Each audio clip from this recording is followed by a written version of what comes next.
Hello everyone, ఈరోజు పొద్దున్నే 4:30 అయింది ఇప్పుడు టైము. ఇక వెళ్తున్నాం భద్రాచలం. ఈయన ఓవరాక్షన్ అనమాట, స్పెట్స్ ఎమ్మట్లో వస్తాయి. ఇప్పుడు అడుగు ఇక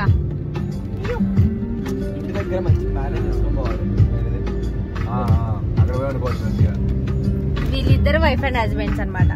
మాకు వీళ్ళకి సంబంధం లేదు. ఫేస్ చూపించు.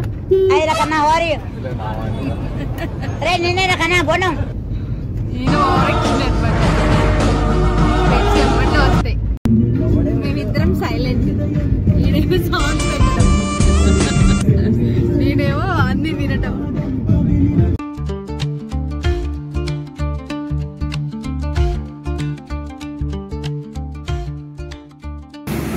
భద్రాచలం వెళ్ళే దారిలో మాకు ఈ టెంపుల్ కనబడింది. ఇక సో అందుకే ఇక్కడ పెద్దమ్మ గుడి, సో అందుకే దారిలో ఒకసారి వెళ్తుండే.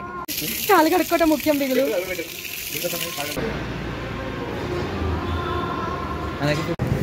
మా వాళ్ళకి గుడి కనబడగానే భక్తి బాగా పుట్టుకొస్తారు అన్నమాట.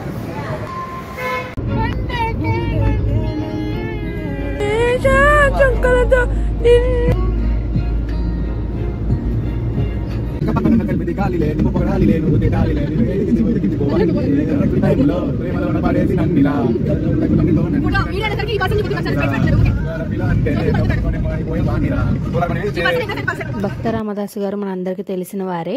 భక్త రామదాసు గారు కట్టించిన భద్రాచలం చాలా ఫేమస్. భక్త రామదాసు గారు జన్మించిన నేలకొండపల్లి పక్కనే అనమాట మా గ్రామం చెరువు మాదారం. మ్యాక్సిమం నేలకొండపల్లికి అండ్ మా విలేజ్కి ఒక 5 కిలోమీటర్స్ 6 కిలోమీటర్స్ మాత్రమే ఉంటుంది. హరే హరే హరే రామ హరే కృష్ణ కృష్ణ కృష్ణ హరే హరే.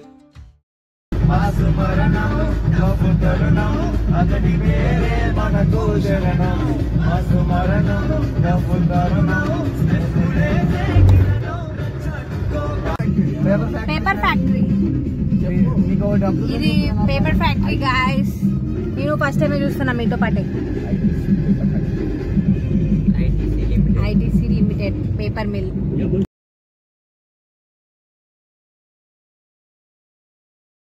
ఇక ఈ ఆర్చి వచ్చిందంటే భద్రాచలం వచ్చినట్టే. ఇక మంచిగా ఇక శ్రీరాముని దర్శనం చేసుకోవడానికి ఇక ఎంటర్ అయిపోతున్నాం మన లోపలికి.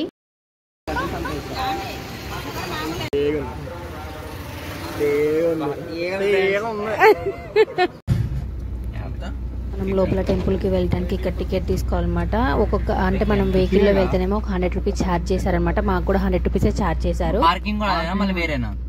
భద్రాచలం టెంపుల్ పైన ఉన్న శిఖర కలెక్షన్ ప్రత్యేకత ఏమిటంటే రామదాసు గారు దాన్ని ఎంతో ప్రత్యేకంగా చాలా మంది విశ్వకర్మల చేతి తయారు చేపించారు. కానీ అది పెట్టే దగ్గర మాత్రం అది పెట్టుండగా పగిలిపోవడం మరి విరిగిపోవడం జరిగేది. రామదాసు గారికి ఏమర్థం కాకపోయేది.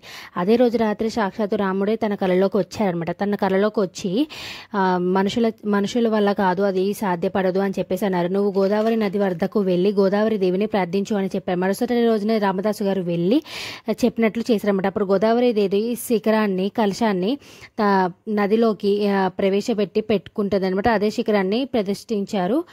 అదే ప్రత్యేకత. ఇప్పుడు ప్రెసెంట్ మాకు దర్శనం ఒక 1 అవర్ పట్టింది అనమాట. చాలా మంది జనం ఉన్నారు.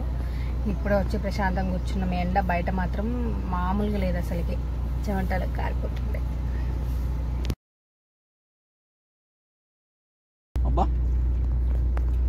ఇప్పుడు ట్రాఫిక్ ఎక్కువ ఉంటుంది ఫ్రెండ్స్. బాగుందా?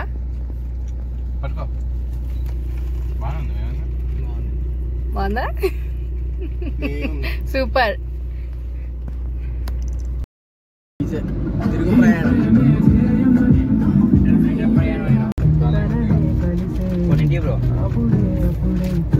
ముఖ్యం బేగలో